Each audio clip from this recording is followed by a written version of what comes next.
I, Sea Voyager. Welcome to Aeternum, an ancient land of fantastical legends. The Loreseekers, four of the finest storytellers of the New World, await your arrival. They'll spin ye a tale of mystery and adventure, so grab an ale and rest ye-self from your journey across the cursed seas. Hey, what's going on, everybody? Welcome. This is Loreseekers Podcast for New World. We are your hosts. I am Jibs, and I'm joined by my good friend from SoCal, California, Cash. Hey, nice to be here, everybody. And from Northern Indiana, my good buddy and same state friend, Chip. What it do, baby? What it do, baby? What it do? And Mr. Texas himself, Solus. Ah, the best for last. I appreciate that, brother. Oh, Thanks a lot, man. You're welcome. You're welcome. You're welcome. Well, for everyone who's tuning in, thank you so much for hanging out. This is episode, I believe, 18. 18! And on this episode, friends, this is going to be a unique show. We got all kinds of things happening right here tonight.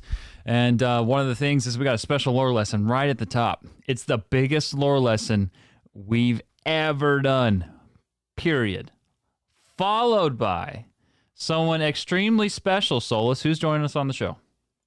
He goes by the name of Robert Chestney. He's the senior narrative design lead for Amazon Game Studios. He'll be joining us right after the lore lesson. There you go. He's the lore master. Kind of. Yeah, a little bit. He's the gay.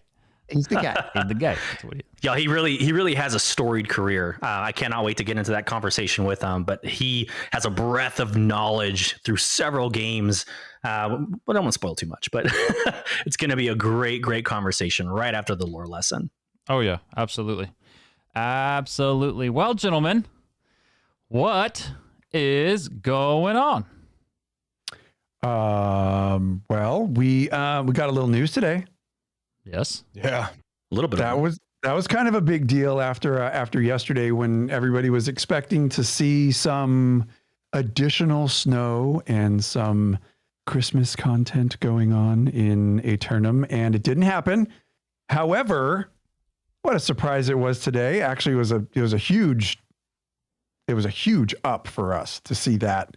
Yeah. Especially right before, we were right on the cusp of this show, and we were having a little pre-show meeting and talking about it, dialing everything in, and then blammo!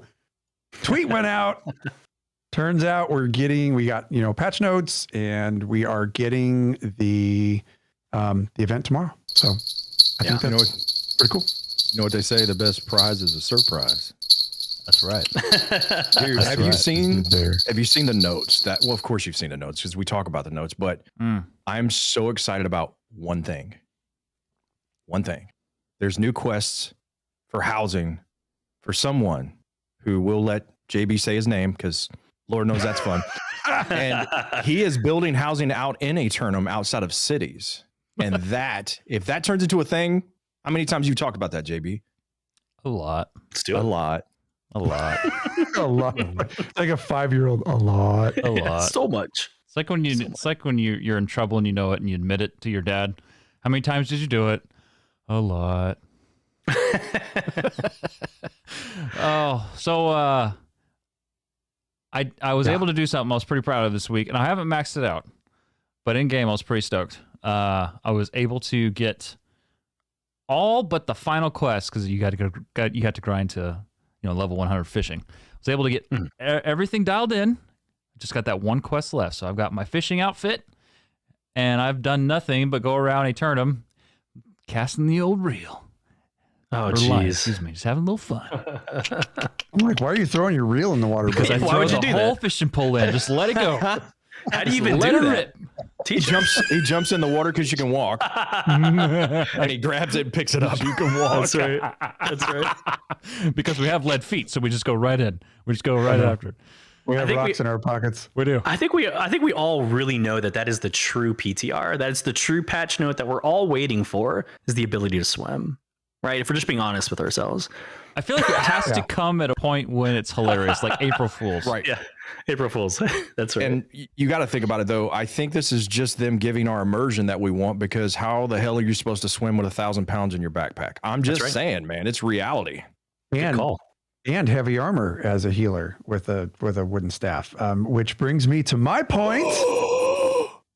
Uh-oh. I have a fat shout out to our entire company. I got so much freaking help from folks, and I'm actually going to pull up the list because it's a pretty sizable list of shout outs that I have. Oh, wow. I ended up getting my Voidment set finished this week, and Congrats, it happened much. Thank you. I'll be here till Friday. Happened much faster than I thought it was going to happen because I'm not really a crafter, and it turns out I'm not really much of a gatherer either. So I got my happy little butt out and started gathering the stuff. And I'm not kidding. Like when I saw the list of stuff, because the folks in our company are so freaking dialed in when it comes to the stuff. Yeah. It's all spreadsheeted and like broken down into exactly what you need. And when I saw that list, I was like, bleep. Yeah. But I got to it. Congrats, man. I got to it. And it was a great effort from a lot of people to give me the extras that they had and, save their Asmodium cooldowns for me and all that stuff. And just, they did so much. So anyway, LB Scarecrow, Kraken, Jeffy, Carisian, Stark, Spin, Champ. I know I'm missing some other people in here and I know I am. Dang. Anyway. Yeah. Thank you. Folks, that's I what missed, getting you. old I is missed like. you. I'm really sorry, but I was so stoked. So super stoked. I feel terrible because I know He's going to start crying. Watch his eyes. Watch his eyes. No, Loremir helped a ton. Viking helped a ton. Okay, we're good. You didn't prepare at all for this, did you? I mean, you sure you had a long list? Like, I don't know. I had a lot of stuff going on this week. Okay. So anyway, All right. so another thing that I discovered, and I just really discovered this today because I had been rocking, I'm a healer, right? So I've been rocking my heavy armor for PvP, as much con as I can get, like all that stuff, trying to max out focus and just kind of do all the healy things while I stand in the back. Anyway, I've been rocking the hammer because the hammer gets people to F away from me when I'm trying to do all the wiggly finger healy stuff, right? And it's been great, but I wanted to try something else. I'm like, okay, well, that's maxed out. My Void Gauntlet's maxed out that I use for PvE, which epic. Please don't nerf it. I know it's coming anyway, but it's okay. Wait, you got that max? Oh, yeah. Wow. Oh, yeah. Oh, Dude, that I thing, like how you talk about like, sorry. oh yeah. Dude, for PvE, like for boosting expertise level and doing like all those high level groups and high level zones, that Void Gauntlet is sex in your face. I'm sorry. I can put down my Void Gauntlet. Say it again. What? It's sex in your face. That's where you want it. You want $20 is $20, man. up and around your face. Just saying. Man, What's what have I happening been missing in out on? Aeternum? I don't know, dude. I don't know. He started it. I don't know. Honestly, no, side note. This is a fun fact. I don't think there's sex in Aeternum. there's no children. They're not there. I'm just saying. That's a valid Fun point. fact. Where are the kids? We can ask There's- Robert when he there's- gets here. There's no Robert, where are the yet, kids? so- Where's the sex, Robert? I need to on the children. Oh, that sounds weird. Yes. Anyway. Look, I have a point to make. You sure? Please. Yes. Okay. I wanted to try something different. So today I saw Lamoni on stream today, and I was just watching his stream. We were just rapping a little bit, and he's a healer, and he is rocking the rapier. Dude, I've watched it. I've watched you guys play with it. I have not played with the rapier yet, and I started playing with it today. I was like, "Where have you been all my life?" Like every little thing. Like, It's very French. I slap you in the face. Oh my Yeah, God, it's awesome, dude. So anyway, I'm in love with the rapier right now, having a blast. And I really want to try it in PvP. Get me the hell out of there. So cool. Yeah, you're going to have a lot of fun with that in PvP, let me tell you. I was in an outpost rush before our server, before the Yellow left the server, the main Yellow company. And so where I was in outpost rush and 2 healers, I distinctly remember this, 2 healers literally won the outpost rush for the opposing team. You could not kill them, it took you had to have at least 3 to 4 people on them just for their health to stay down because they just kept coming back up. And they were running a life staff and a rapier. And it was incredible to watch. It was one of those things where you're like, is something happening I don't know about? Like, is there like an exploit? It looked like an exploit. It was so good. But they were just that good. And it was good to watch. And they carried the team to victory. It's pretty cool. So. Oh yeah, that riposte. Oh my God, is riposte or riposte? I don't know. Is there a little? You can't talk about that sword and not say it with some flair. So riposte, regardless, and you gotta give it riposte. There it is, dude. That I used one- in game. Go ahead. I like I that used deal. no. I was gonna say I used in-game chat when I first started doing that, and I would yell "Sacre bleu" every time I did riposte, dude. It makes me giggle. It made me giggle. That is awesome. Oh. So we launched the season finale of our 2 Aeternum this morning.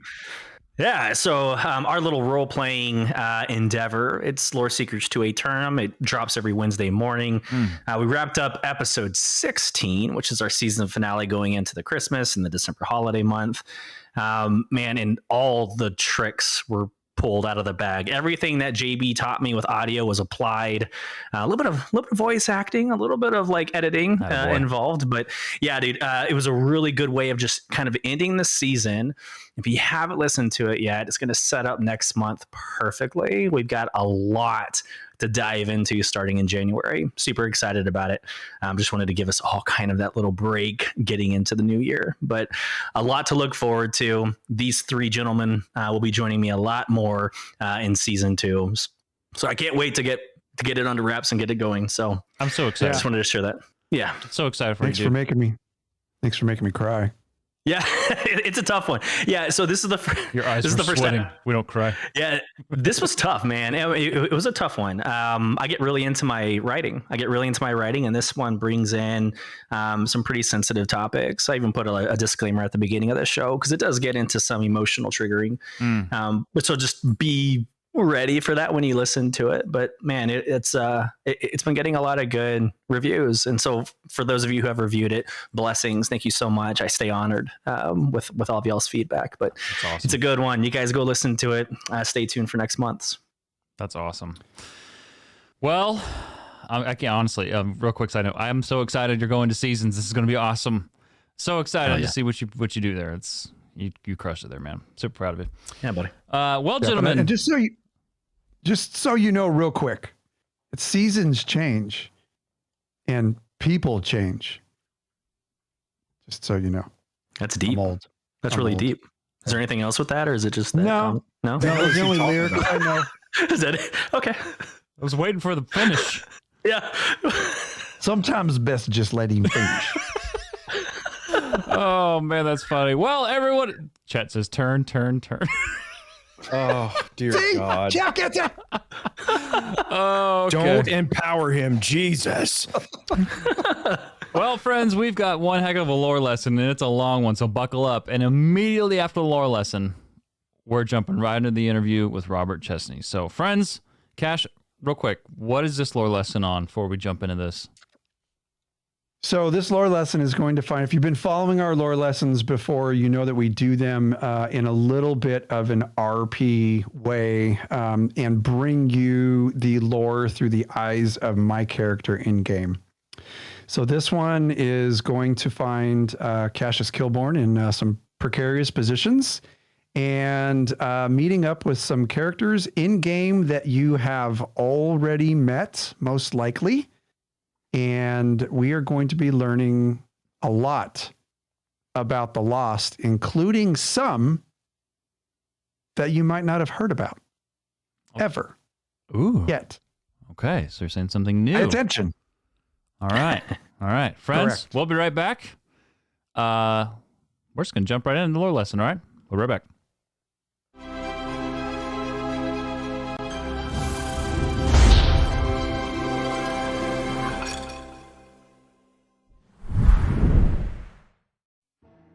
Lore lesson. The Lost. I don't know if I'll make it out of here. I can hear them scratching clawing at the decaying wooden door separating me from my likely demise. I had to flee. What in tarnation am I even doing here? Reduced to running from what I can only describe as the undead. Hunkered down in a rotted wooden dwelling in the middle of a farm abandoned long ago. Hiding was my only option. There were too many of them. The shuffling of their unsteady feet upon the wooden floor. The ungodly sounds of their twisted speech on the other side. It's almost as if they're communicating with each other, developing a plan to find another way into this room. I scan the room, dimly lit only by the moonlight shining through the broken windows and the beams of dust it illuminates. I can hear them all around me. Is this what it was like for those who used to dwell here? I'd better come up with something, and fast, lest I end up another victim of the lost. Or worse, I find myself among their ranks. From the Journal of Cassius Kilborn, Syndicate Intelligence. What in tarnation was I doing there? I'll tell you. The consul had been requested to return to Windsward to handle the rising conflicts between faction leaders for territory control. The Syndicate's wish was to handle the issues diplomatically. But let's be realistic. We're dealing with the Covenant and Marauder leadership. We knew where this territorial conflict would land. While my colleagues dealt with the politics of the situation, I decided to slip out and venture on my own to continue my investigation on the origins of the lost souls scattered around the island. Windsward was a hotbed of immortal activity, so I set out to learn what I could with what little time I had.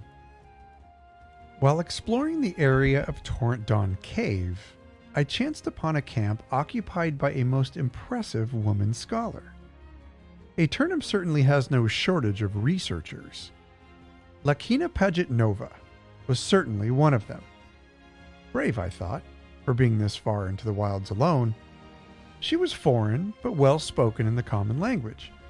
Although, we're all foreign in this place, are we not? Miss Paget Nova was impressive indeed. We enjoyed an engaging conversation where she declared the logistics of her visit to Windsward. For science!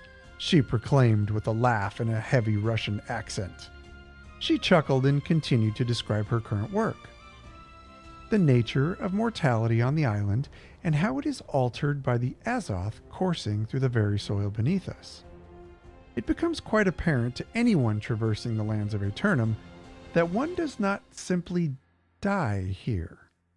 When you die, for whatever reason, you return. But it's how you return that truly fascinates Lakina Paget Nova, and it's what drives her research. The lost. She studies them closely. Well, as close as one can. It's no secret the lost will pursue you with murderous intent if they catch wind of you. I had a myriad of questions, and I didn't hold anything back from Miss Paget Nova. All of these undead creatures upon the island, they were numerous. They were everywhere. But how does one become lost? What are the differences between the many forms of these demon-like abominations? Do they think? Are they much like the corrupted, where they actually have plans, tasks, and a structure of society? And away we went, chatting away an entire afternoon. She shared her research, her stories, and some harrowing tales of narrow escapes from the clutches of the immortal lost. It turns out her research centered around uncovering the stories of the many farming settlements overrun by the lost in the area of Windsward. She sought out the accounts of the survivors, although there weren't many. Good people, just trying to carve out a living in a new land, had been either run out or, in most cases, invaded by the lost and transformed into the very beings they feared most. Miss Paget Nova discovered there were various types of these lost souls.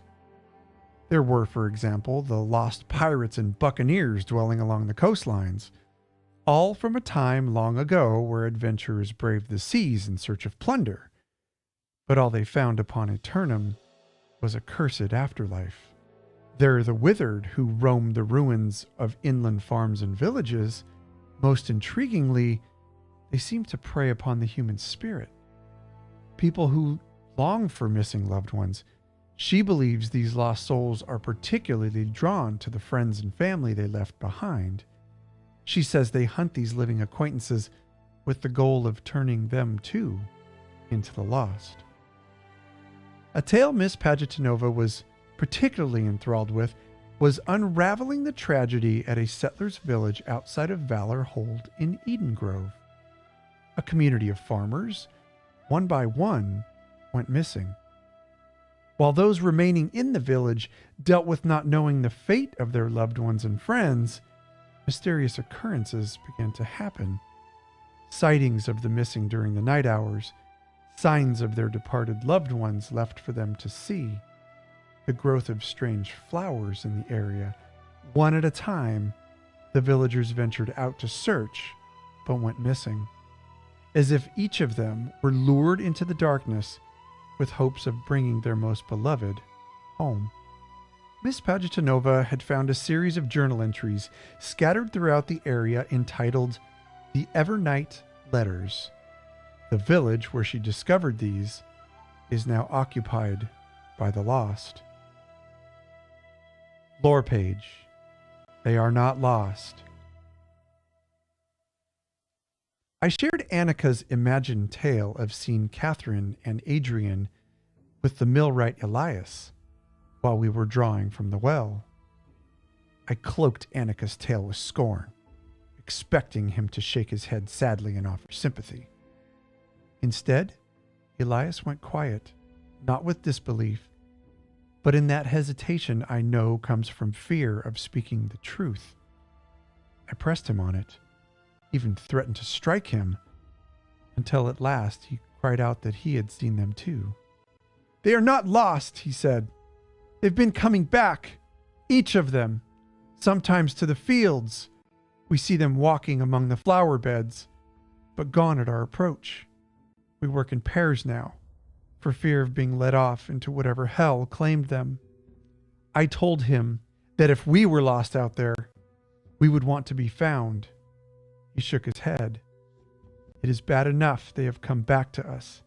We should not go looking for them. They aren't our people, our family anymore. They belong to the island."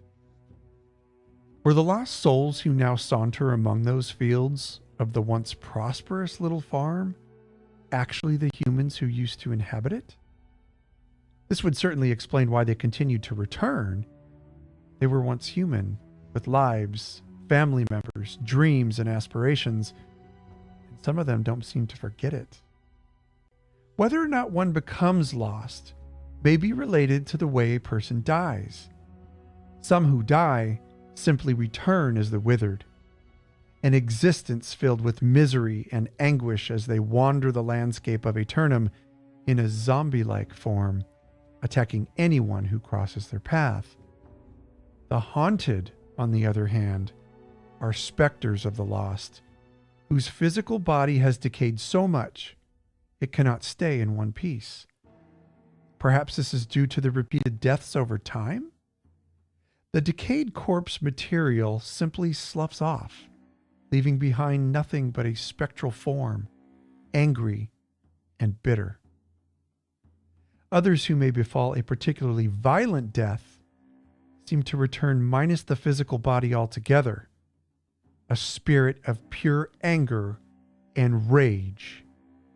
Anyway, there's at least one of each outside this rickety door, I'm sure of it. I suppose I should find a safer place to dissect my research. For now, I'll have to devise a plan to get out of here, lest I join the ranks of the soulless ones. I'll continue my research later. Well, I seem to have made it out of there alive. A blessing of the divine, I'm sure of it. I've had some brushes with death in this vile place. There is no doubt about that. But this one was especially harrowing. a vivid mixture of All Hallows Eve and the nightmare from which you can't seem to awaken. I made it back to camp by dawn's first light, tired, aching, and in need of a restful sleep. But on this day that refused to relent, my return to camp brought yet another mystery. Lakina sat on a stool near the encampment as I approached.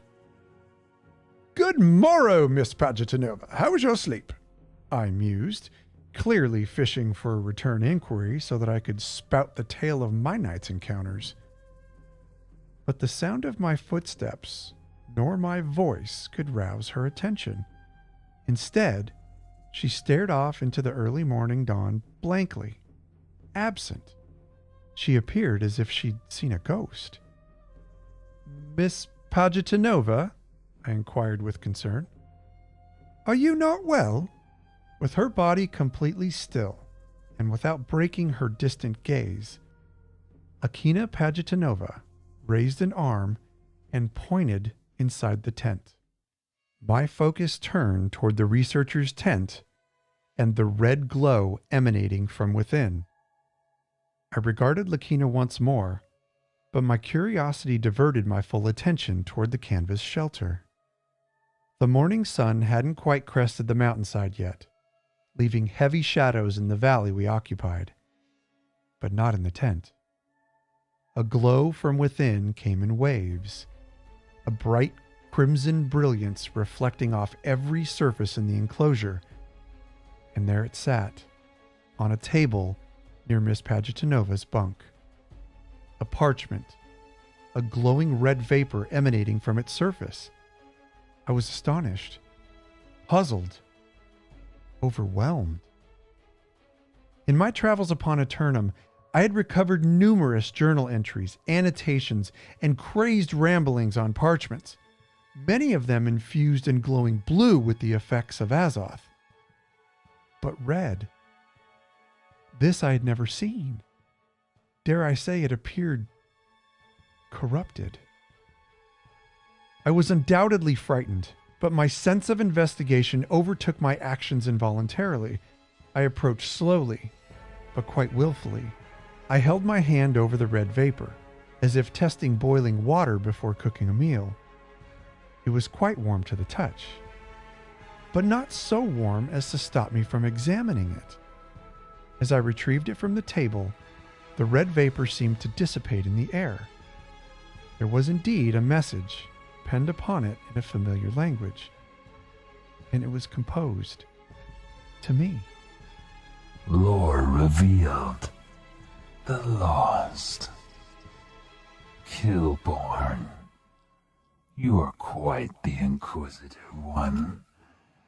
You seek enlightenment, as do your companions. The knowledge you seek regarding the soulless ones lies within your grasp, close, yet leagues far away from the truth.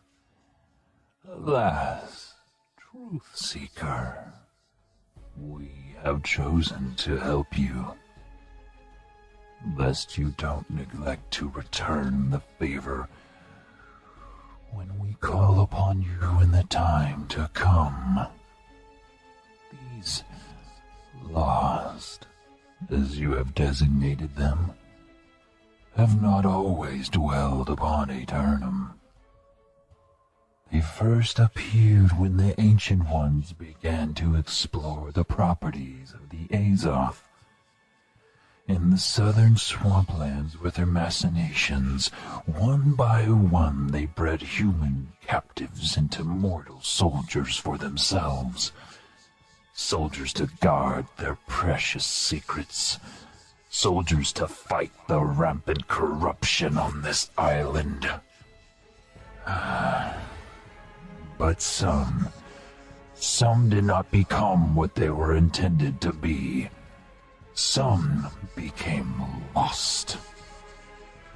Lost to the true essence of what it means to be human at all. Thrust into a world of confusion, endless rage, and aimless wandering in search of their former lives. These wretched beings dwell in a state beyond life and death. Some retaining some semblance of intellect, memory, and awareness. Others do not, decaying instead into a mindless husk, an automation endlessly carrying out a set of repetitive actions, perhaps the same they performed in life. Whether they function effectively after becoming lost seems to depend upon a person's willpower and mental fortitude before their death. The process and reasoning as to why a human transforms into the lost is not fully realized. We suspect the soul and its connection to the Azoth holds the key. What is apparent is how an individual's state of mind can determine if they are to simply resurrect, or if they are to become lost upon the death on Aeternum. The more the human psyche falls into despair, greed, ambition, or rage, the more accelerated the process of becoming one among the lost becomes. This is the price of immortality we all sought upon this wretched island. What remains clear is the ancients drove it too far. They meddled with the affairs of the gods. The deep connection between the Azoth and the human soul was too tempting for them to simply walk away. We will reveal more, Killborn. Propagate this account as you wish. Pursue us not. We will continue to regard your actions and may emerge again as your journey progresses. I was speechless. The note, unsigned, anonymous, the red glowing mist. The words echoed in my head as if they were designed to haunt me. I admit, I was truly terrified. Could this be true? This was more information on the origins of the immortal lost than anyone had gathered to date, at least to my knowledge. Were they truly intertwined with the history of the Ancient Ones, the Azoth upon the island? Somehow, I knew it to be true. One question remained, however. One thing was left unanswered. When these souls leave the human body, where do they go? Are they sent to the abyss? Into the sea? To another plane of existence? Or perhaps the island reclaims them in exchange for this coveted immortality? It doesn't seem worth it. Nevertheless, I intend to continue these inquiries until we have the intelligence we seek. But that will be all for now.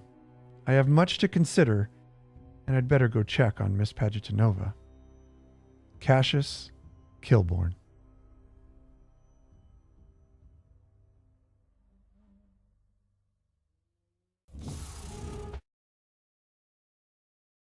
So good. So good, Mike. Gentlemen. Good job, Cash. Goodness. Thank you. Yeah, dude. Oh, well, my good friends, Solus, what's going on? What's cracking, my man? Yeah, dude. So a little bit of production 101. We appreciate everybody's patience right now. So Amazon Game Studios is currently recording in their dev studio, kind of a dev update, something of a production sorts that's going to be airing soon. So our good friend Robert Chestney is just a little bit behind. So we're going to delay just a little bit with the four of us personalities, us jerks. We're gonna run with it. Speak to yourself, right? Hello. We're going to run with it for a little bit, give him more time to battle the California traffic. So bear with us as we pull him into our conversation. So I can vouch for the California traffic. California traffic is awful. Yeah. Awful. So I would rather floss with barbed wire than have to sit in California traffic. I would rather lay hot tar on a roof for 8 hours in the sun than have to sit in California traffic. It's awful. Yeah. Oh, goodness. Well, everyone, we hope you enjoyed that lore list. We're going to be talking about it here a little bit. But while we wait for Robert to make it in the show, gentlemen, now for everyone who's listening right now, this is already going on. You've probably got these missions mastered. You're doing your thing. You're having fun. Winter Convergence at the time of this recording. Winter Convergence launches tomorrow. Folks, if you want more information on it, remember it's December 16th through January 11th. We got the announcement today. It is coming tomorrow. If you're listening live right now, it is coming tomorrow.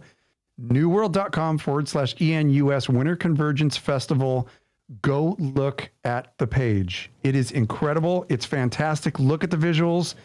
And we're going to see if we can get some of the lore of Winter Convergence coming up very soon. Jibs? Yeah, I think we got someone here. I think we got someone here. Let's make sure. There he is. Recording. Can you hear me? Yeah, there you are. Cool. Sorry, I haven't used Discord on this machine ever before, and frankly, I don't use it that often to begin with. So No problem. Hey, Robert, how you doing? good, man. I'm great. So glad to be here with you guys. I did literally race in the door though, so California forgive traffic. me if I'm. Yeah, really. I feel your get- pain, sir. California traffic is terrible. I gave them a little bit of a heads up of what y'all were doing in AGS just to like explain the situation. But Robert, might be a good opportunity. What do y'all have cooking up there in AGS? Are you even allowed to say something?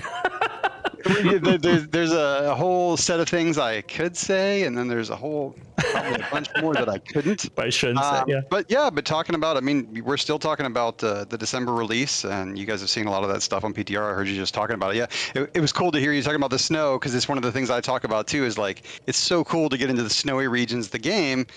And it actually takes longer than I wish it did. And like in some ways, we actually kind of push you over towards Restless Shore. And we're actually looking at ways like, how can we get more players like to see Great Cleave sooner? Because it's so great. And Winter Convergence is a great chance, because you'll see that you'll see a bunch of new snowy spots all over the world. I'm guessing you guys saw many of those already. Oh yeah. Oh yeah. Oh yeah. Yeah, and we were just talking about how expansive this seasonal event is. I mean, there's so much going on graphically, quest driven, just like the whole new shop that's coming. There's so much to expect coming out of tomorrow. The hype is real going into tomorrow. It's exciting.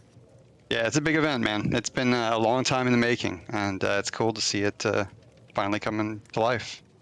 We were commenting a little bit on our last show. We were commenting on the color schemes that the design team went with for Winter Convergence, and how it's not your red, gold, and green typical Christmas where you walk in and you know that's what you see. You see this like American Christmas.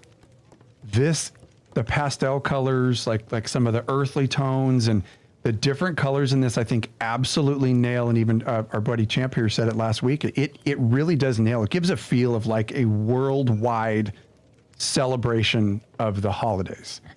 And I just like going to the PTR and messing around with the stuff on the PTR and walking into Windsward and seeing that. I was like a little kid on Christmas Day when I walked out. I was like, oh, Santa was here. I knew he was here. Or Winter Wanderer, as the case may be. Yeah, it's great to hear, because like that was the effort, was to make sure we incorporated elements from all different cultures. Obviously, you know, there's a lot of Christmas elements in there, but you know, we've got the Yeti from Nepal. We've got kind of a European feel in the little Christmas village there, the Christmas market feel. So it's we did everything we can, and the story itself is very Aeternum, very the convergence based on the equinox, the solstice, and that sort of tension between a lot of different things. The tension between the cold and the hot, the winter and all the seasons, and then also sort of embodied in the Winter Wanderer is very much the conflict between human and beast, wildness and domesticity, if you will. Right. That's awesome. That's awesome. Yeah. Well, Robert, I think we'd be remiss if we didn't give you a proper intro now that you're here. So for everyone who's just tuning in, we just finished the lore lesson. So we're going to talk about that here in just a minute. But for everyone who's here, this man is a storyteller in many ways, whether it's video games, comics, video series, and broadcast journalism. He's worked as the narrative director at Ubisoft Singapore, lead content designer at Pocket Gems, lead narrative designer at Daybreak, lead writer at King's Isle. Goodness, Robert. Senior writer designer at ZeniMax Online Studios for Elder Scrolls Online. Good friends of ours. Senior writer at BioWare and 8 years of producer/writer at CNN.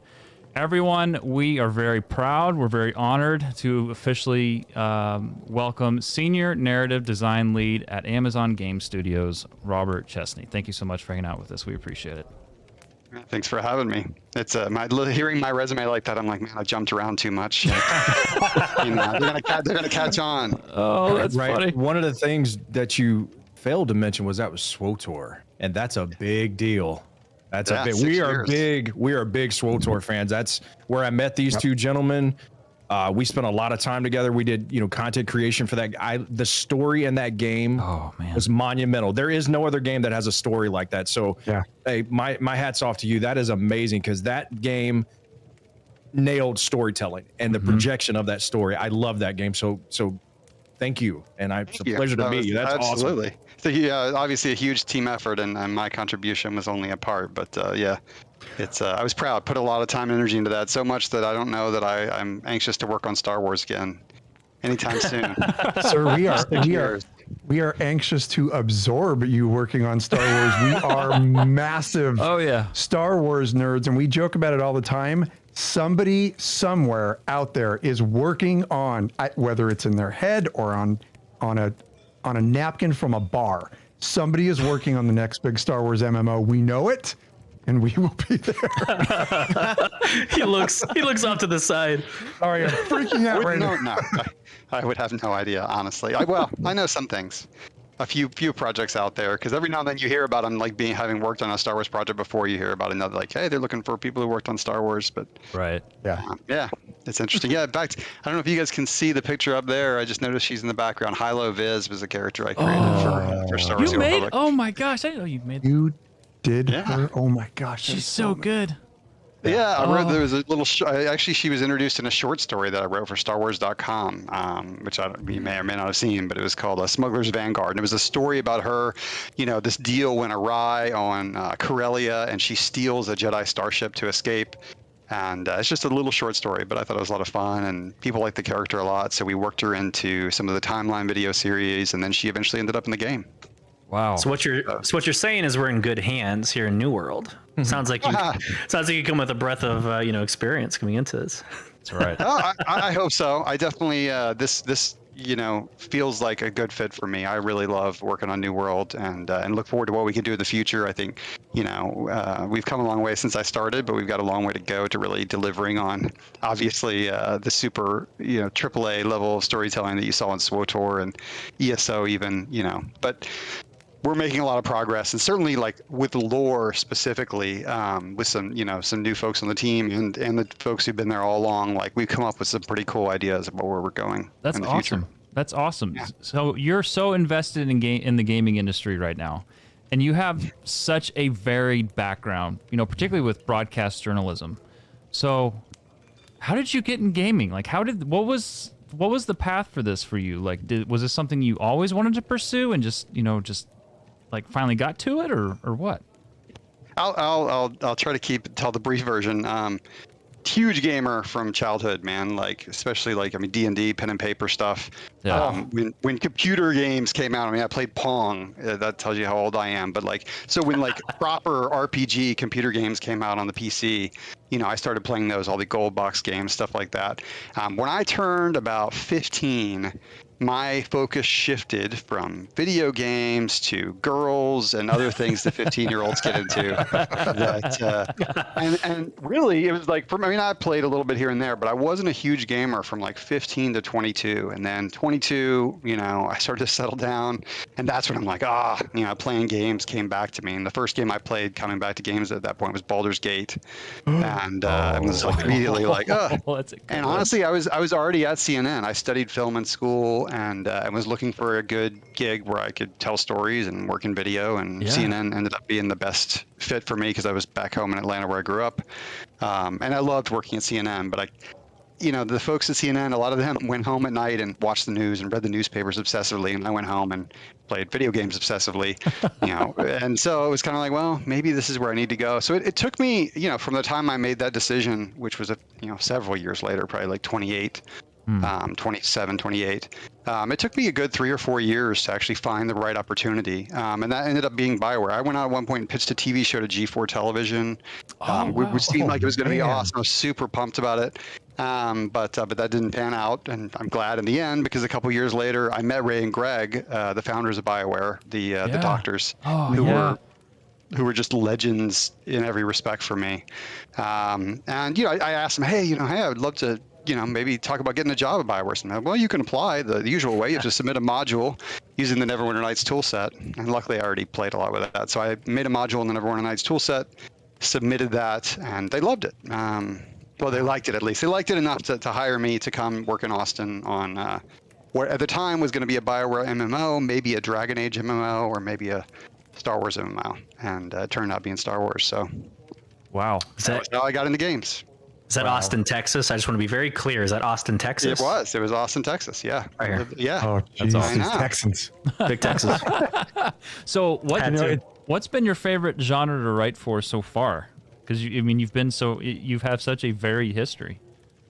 Well, I'm definitely a fantasy nerd, but I do love historical fantasy particularly, and obviously I haven't really worked on that. I mean, I have worked on, some non-fantasy games. Like I worked on a Walking Dead project that didn't come out eventually. So, but fantasy is really my thing more than sci-fi. And of course, we all know Star Wars is actually more fantasy than it is sci-fi. So, that's why I fit perfectly with that. So I'm always fantasy, but I do love the historical bent. I love the real world tie-in that we have with Aeternum. It's like, it's the perfect mixture of fantasy and reality, and it gives us so much opportunity to play that I'm 100%. excited about. Right. Yeah. 100%. Right.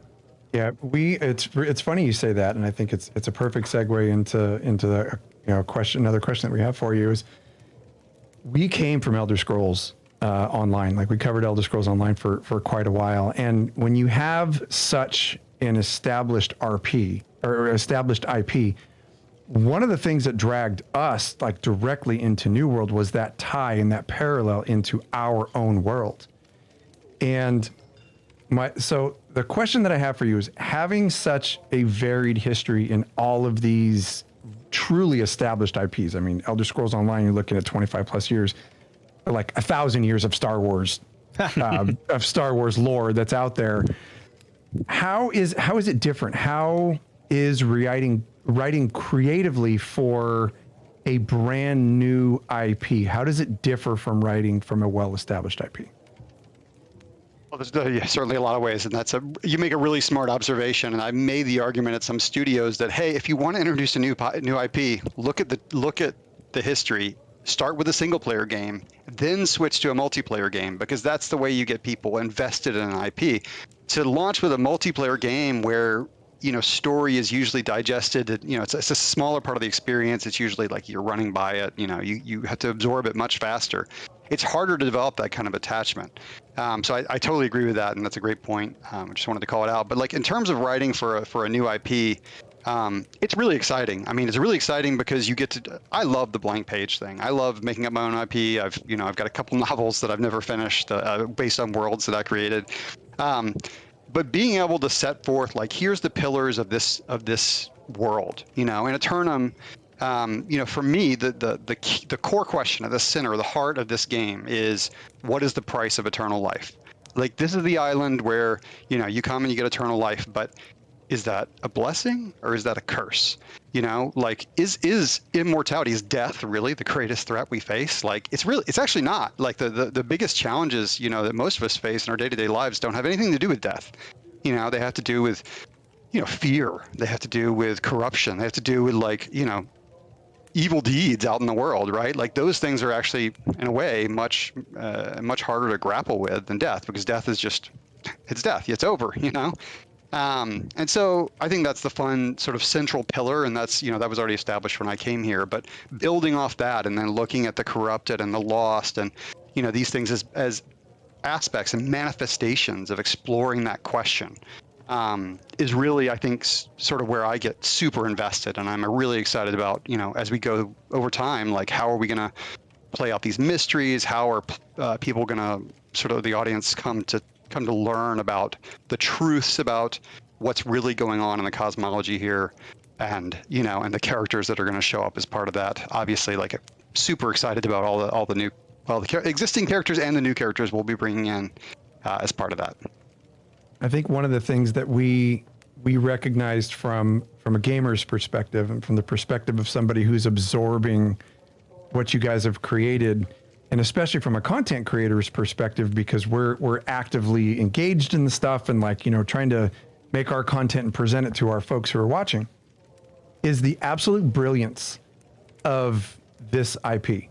And knowing that it's new and knowing that it's all fresh and like everything that you just framed and said, we are so excited for the pure amount of directions you can take the story in Aeternum. You can literally take any aspect of world history and drop it into Aeternum.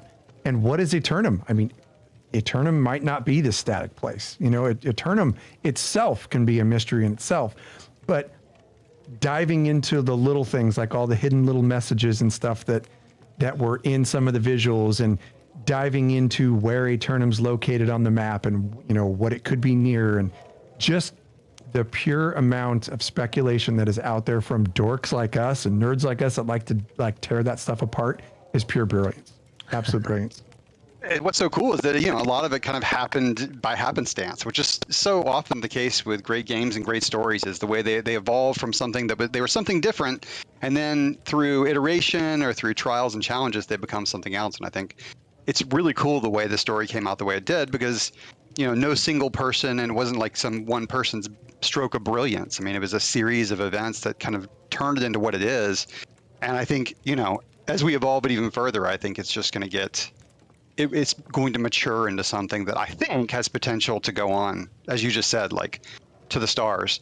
But I mean, to be sure, I also want to make clear that we're not we don't, as much as we want to play with mystery and the deep, mythology of the world of all different cultures and stuff like that. We do have a sort of a fixed idea of where we're going and what the what the metaphysics of this world is. And what the real history is, who the ancients were, where they came from, where they went to, what they were doing. All these things are things that we have pretty strong, we have pretty firm. There's a lot of different theories that we're going to play with over the time, because I think, as you can imagine, and you guys are familiar with Elder Scrolls, as you go through history, what you find is it's skewed all the time by bias, by the people telling the stories. Yep. And that's going to be true on Aeternum, just like it is in our world, where these myths and stories and folk legends that have come from mythology have come through time, and who knows what the origin was. It's like the game of telephone, where the story's changed 1,000 times. Right. So yeah, exactly like you, man. I'm just super thrilled. I think there's so much we can do. With regards to the story, one of the things that I noticed in New World is the prevalence of strong female characters. You have Isabella, you have the Siren Queen, Empress Zhao, Adiana, just to name a few of them. And they're very powerful women. They're very integral to the parts. And can you expand on whether that was done deliberately to give that respect and caveat to, say, the female developers of the industry due to how things have been over the last course of the few years? Was that on purpose?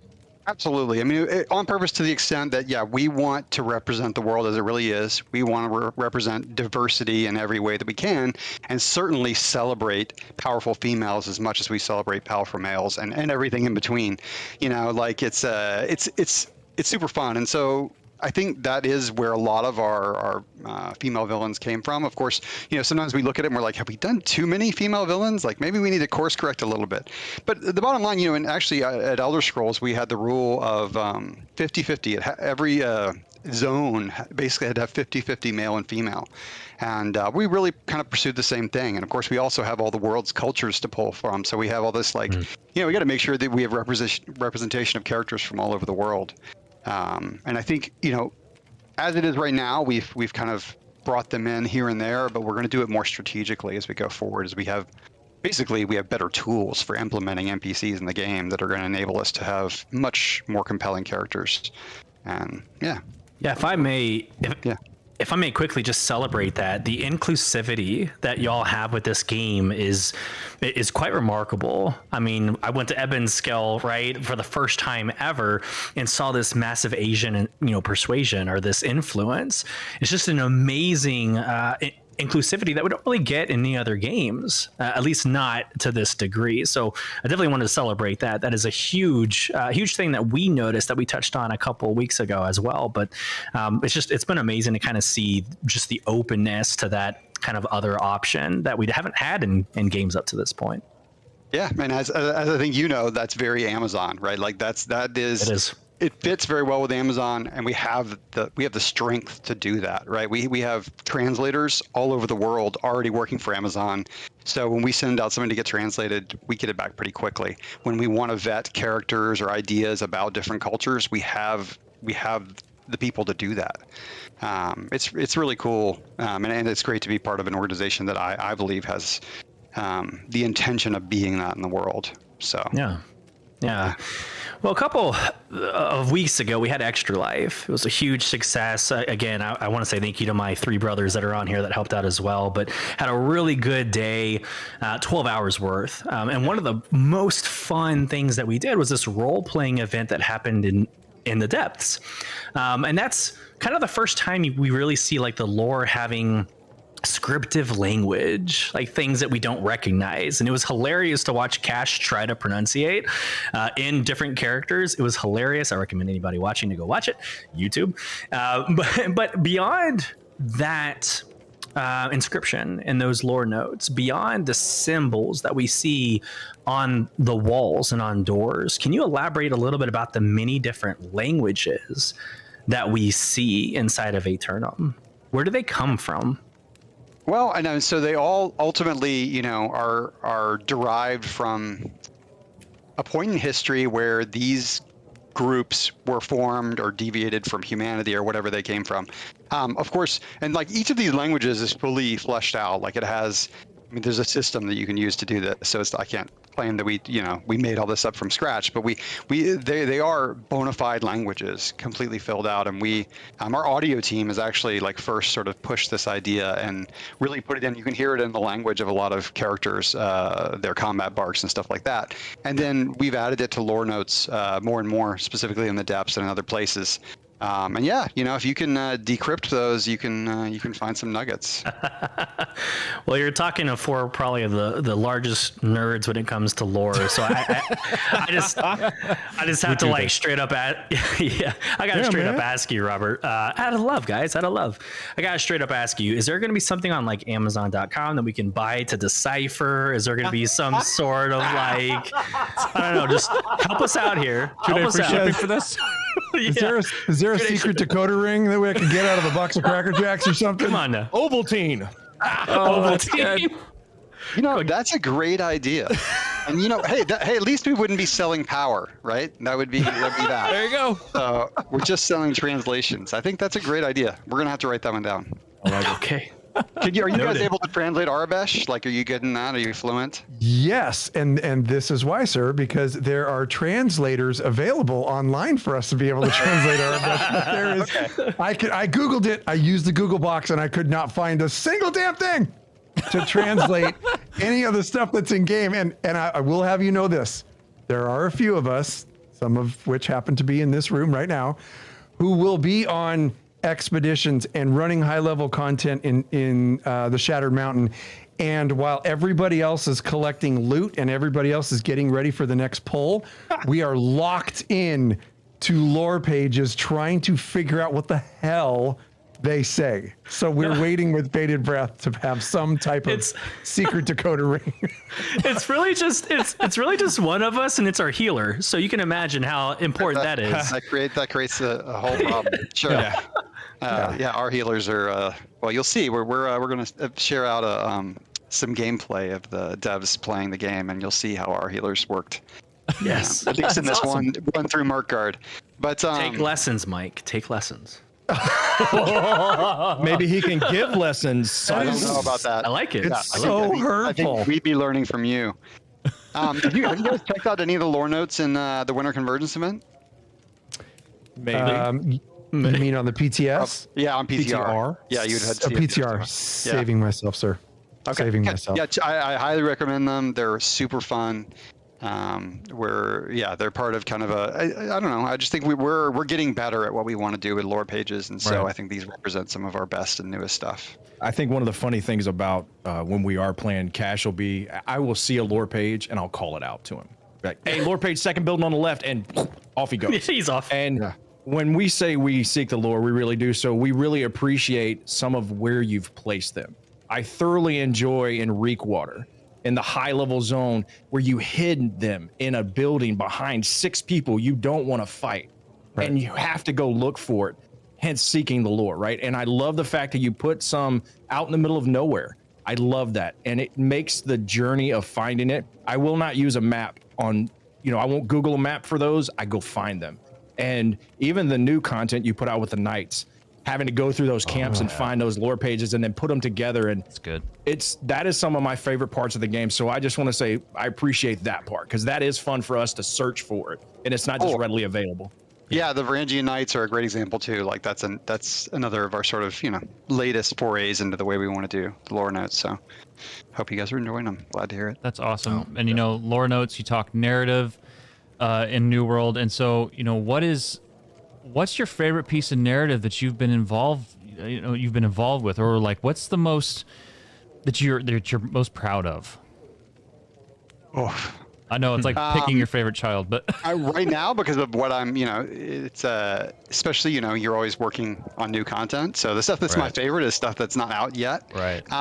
Some of the stuff, and I have to give, full credit to all the designers who've worked on this before me. Rebecca Roast, John Dean, like there were a lot of people working on this for a long time, Bill Trost. And so some of the stories that I like best are stories that they developed before I even started. Maybe I helped polish a little bit. But Reekwater is a great example. I love, in fact, I'm wearing my Siren Queen shirt today. Notice that, because I love the story of the Siren Queen. I love the hints in about the lore and about the ancients and the lost that are embedded in the story of the Siren Queen. And that's probably one of my favorites right there. I'm actually proud of some of the like mini stories that you might have seen in the starter zones, like even in Windsward or First Light, like the politics going on between some of the characters there. Yeah. And we even added some lore notes to kind of tell a little bit more of the backstory of those characters if you found them. I'm not sure, but yeah, there's I'm proud of all that stuff. And again, definitely looking at new stuff. I mean, so another one, a good one in December, we're releasing the Housing Quest line. I don't know if you guys know about this, but it's basically it starts off pretty low level. You can get it, I think, as low as level 10 or 12. In one of your starter settlements, meet this architect, and he's going to spin this story that kind of, it talks a lot about housing, and I love the storyline that we developed there. Really, really excited about that one to see how people react. So, on the flip side of that, what's been the most difficult for you to write? Oh, wow. The most difficult. So, well, I immediately jumped to a different project. We tried. Do tell. Roll here, sir. Nobody's here but us. Go ahead. The mobile games. It's like mobile games have become such an influence on the rest of the industry.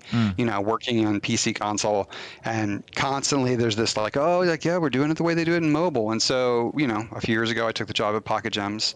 And Pocket Gems is an awesome company, and the culture there is amazing. It's very much like Amazon, really a startup culture, a lot of fun, a lot of great creative people. Yeah. It was very challenging for me to write in that space. One, just right off the top, there's no VO, and I write for VO mostly. Like I like to think about characters talking, a cinematic, to whatever extent it is. Right. And then I worked on Episode, which is a romance game, and I loved that part. What was hard for me was writing for the monetization. Like really the only thing that matters in those stories is teeing up the bits where, we want you to pay $1 if you want to, spend the night in his bedroom, and like, or if you want to like take your clothes off and get, and these little romance moments. So that was, titillating. Escalating.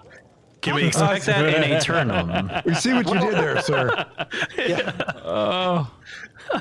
Actually, we definitely are going to be adding more romance to Aeternum. Like, it's one of the things that I think we don't have enough of. And I mean, I often think about, like, when you look across history, and the things that motivated people, right? You think of the Peloponnesian War and the story of the fall of Troy, and it's like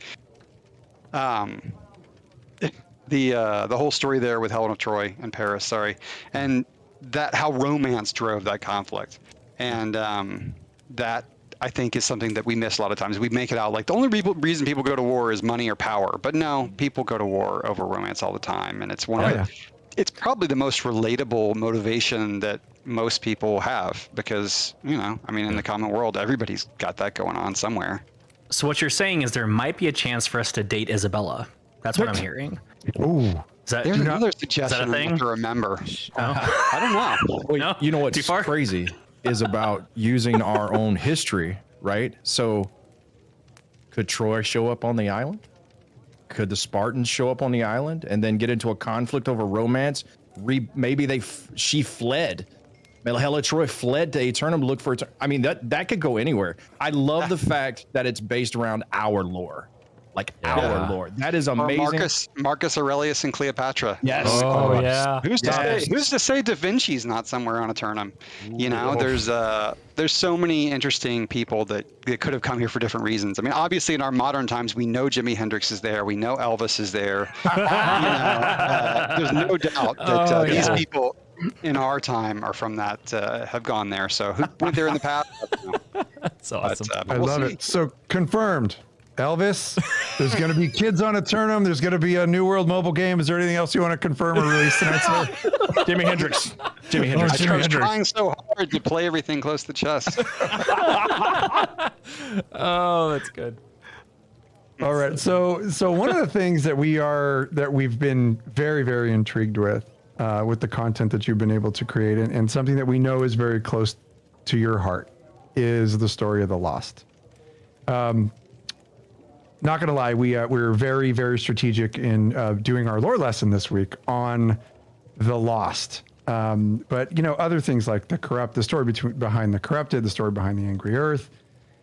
But with tonight's lore lesson being around something that's so close to your heart, the Lost, as you know, because you wrote it, struggle with being denied their own mortality. That is something that we've really been looking into to find out why. How does one become lost? What motivates the lost? Have they lost all of their memory? Have they completely forgot what it means to be human? I know there's a lot of questions that are seeping out of my brain right now, but if you could just expand upon your in-depth knowledge of the Lost. Interesting, that you mentioned the word memory there, but of course, I mean, so, on the surface, as we say, the Lost are those who've come back without their souls. What caused them? Is it something that, getting killed by other Lost causes it, which is actually, definitely the case sometimes with the corrupted. Is it that it's just despair when they run out of hope? Is it something that they give into naturally, or is it something that just happens over time as a result of dying so many times that you lose a little bit of yourself every time? And I think it's some mixture of all the above without going into too much detail. There's a lot of things that can lead to one becoming lost or contribute to a person becoming lost. But yeah, ultimately, the idea is that they're still alive, but they don't have that thing that gave them purpose. They don't have their soul. Now, what I love about the Siren Queen story is that clearly she's regained some of that, or perhaps never even lost it. But why is she able to, as lost, keep some of that purpose? And that's a question that, we're definitely going to continue to explore over time. And actually, I mean, when you look at Jonas in the Soul Warden story, I don't know if you noticed, but there's a little hint of lost to him. And I think he mentions the first time you talk to him, I'm known as Jonas the half lost in some circles. Yeah. And that's the idea is how, he's been around for a long time and you notice he's losing some of his memories. So, it's clearly tied up in all that, and a person losing their sense of self. What self really means, or is self the soul, or is it, right. we say the soul, but is that really what it is in the scientific terms? There's a lot to explore there. Right. So it almost to me, in a way, if you think of fantasy games as a whole, and you think of necromancy in a fantasy game, where if someone is to resurrect the dead. Like, I'm getting super nerdy deep right here, so I really apologize. Go, for dude. that, but No, we're doing it anyway. Dude, Go full nerd. All the way.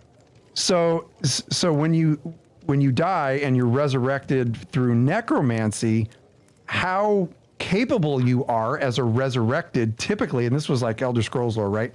Typically has to do with how smart you were in life. So if you're a complete dipshit in life, you're going to be a terrible resurrected undead, right? And I kind of see it that way. I mean, there seems to be a tie that way with the way that you become lost. And for all intents and purposes, you are becoming kind of zombie-like. So some will come back almost, kind of fully intact, just have that zombie-like look, and they might have purpose, they might not, they might be able to think. There's all these variables that go into that, depending on how, it's almost like depending on how the Azoth wants to deal with you.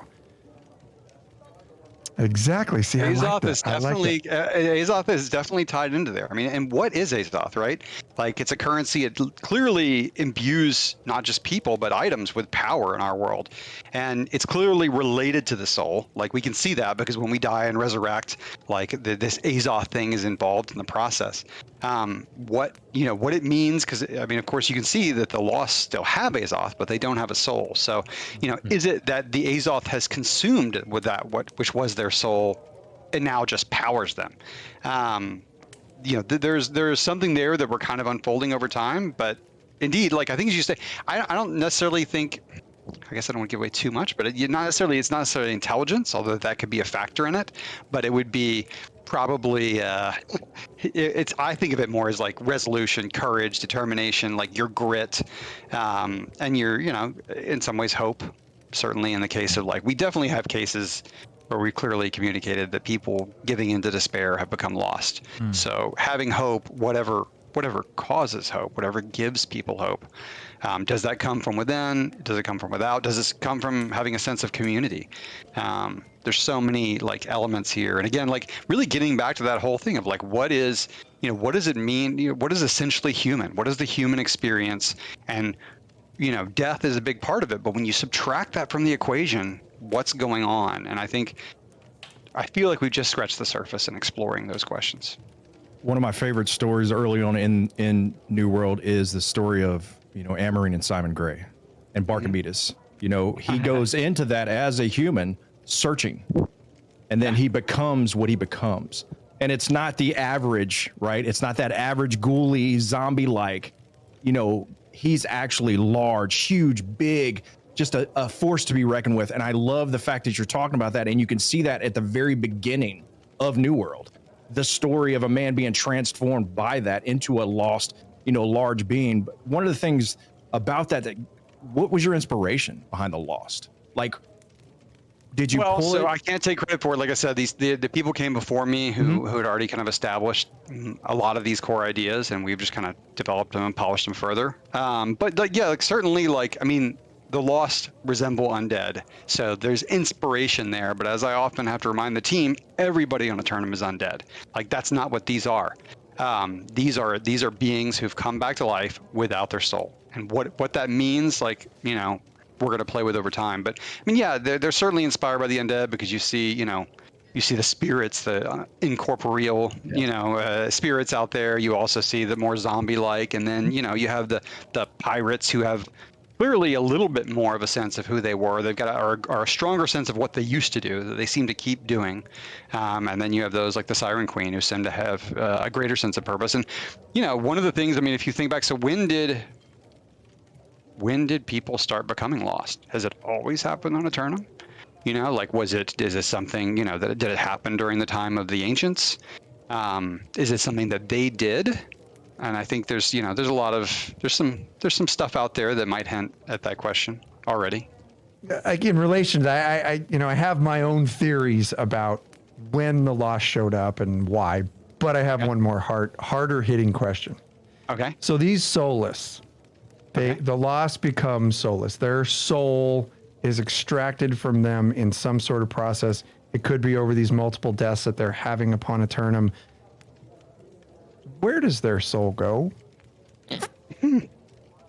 Well, that's kind of what I'm saying. Is the Azoth that's still coursing through them I think, and I guess I'll just say it. Like, yeah, the idea that I have in my head about this, the way that it works right now, is that the Azoth that you see that's still in them is basically their soul, but it's been mixed in with the soul of the entire world.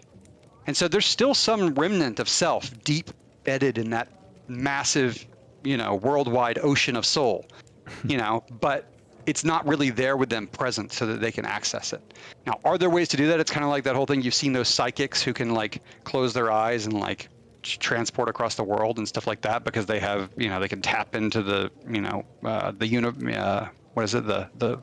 unified field. Oh. Yeah, the unified field.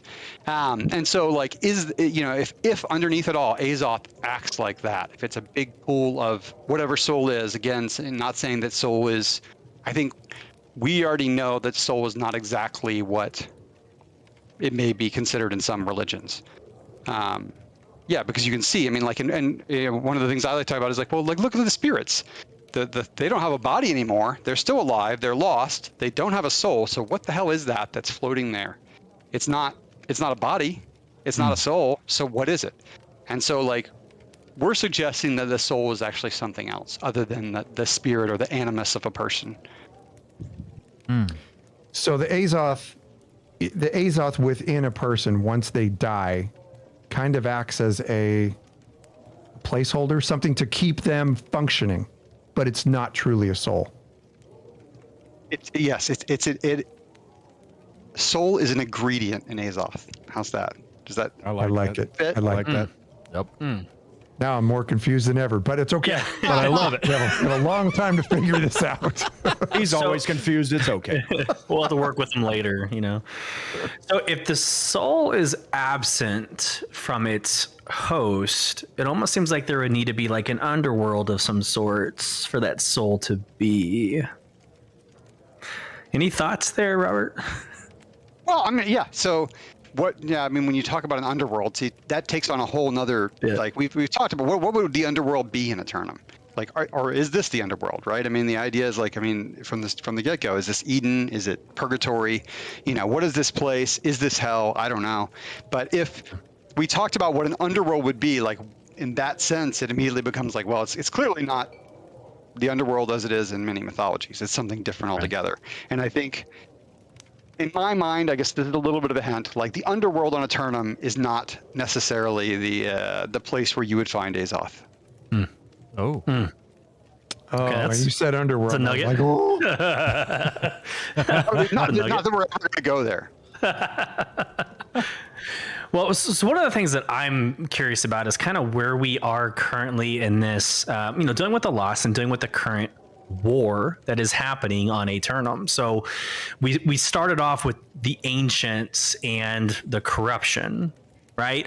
And if that's where we start, like I'm sure I'll have you on again, or we'll have Rebecca or Aaron on again. I'm sure we'll have time to discuss the ancients and the corruption, but the lost, where do they fit in this like gigantic Armageddon of a war? Like the lost almost seems like they're kind of this middle ground between the ancients and corrupted. Like where do they and the angry earth kind of land themselves in this conversation? Well, yeah, so certainly the dynamic between the groups is more complex than that, and I wouldn't say that the ancients and the corruption predated necessarily anything. Like the things that are fundamentally at work here existed before even the ancients. The ancients just showed up and did some things that caused some things to manifest in a way they hadn't before. But what I would say about the Lost is, one of the things that I don't know if you guys have picked up on this, but it's embedded in some of the quests, and is the idea that the Lost, because they don't have a soul, they're immune to corruption. So because to corrupt something, you have to corrupt its soul. So the Lost are immune to corruption. So in this conflict, it's really an interesting thing because the corrupted are, one of the greatest threats, obviously the greatest threat right now on Aeternum. Absolutely. But the Lost, seem oblivious. And in fact, there's actually a little storyline in Brightwood where they kind of find these plans where the corrupted are trying to diminish any threat that the Lost could cause to them. as they try to make their push south. Interesting. Inquisition. The Inquisition. Yeah, it's related. It's in that same Heard of that? space. So yeah. I mean, it's not. It's data. It's from modern. So like, it's actually. I can't remember the name of the character. She's a ranger. She's out there, and I think, yeah, as you do the quest for her, you find some notes that indicate that the corrupted there are more concerned than they are about the humans up in the settlement. They're concerned about the lost that are present in such masses in Brightwood. So I'll blame it on the liquid courage that I have in my system right now. But let me just straight up ask you, Robert, can you hint at any future conflicts? Is there anything that we can expect in the near term that might come out of what we already know, or do you want to drop some hints here? Well, I mean, okay, yeah, I'll drop. I mean, there's. Hopefully you picked up on some of the conflicts that maybe took place way in the past. Like one thing, that's certain about the ancients, whether they were aliens, whether they were gods, like whatever these things were, they weren't necessarily unified. They weren't. It may seem that way when you look at the ruins, but just like any group in the world, they're not a cohesive bunch. So there's that conflict, and how that conflict from the past might show up again in the future, or cause have set things into motion that are gonna show up again. I mean, you could think like wherever the ancients are, whatever they're up to, or whatever some group of them may be up to, if they've left Aeternum, is there a chance they would come back? What would that mean? Obviously, I don't know. Would they be on the side of humanity? Would they be, what would they be? And how would they manifest? But I think too, another conflict that I would call out, and I think, one of the conflicts that's present in the story that I think we want to do more with is the conflict between the Angry Earth and the player, really. Like the player, as you go through the main storyline, you become a soul warden, and then you tap into some of the vulnerabilities of the Angry Earth in order to fight against the corruption. Adiana obviously is very hesitant to help you with these things from the start when she gives you the seed, and then even later on when you're trying to tap the mother well up in Eden Grove and stuff like that, you really get this sense that you're doing something that is not good for the Angry Earth. And that, I think, the Angry Earth as a threat, we haven't seen what that could fully look like for sure. So, I mean, suffice to say, we're going to be, there's going to be more conflicts with all these groups, the Lost, the Angry Earth, the Corrupted, Ancient Guardians. But how that shows up and what the dynamics will be, so it'll be a lot of fun.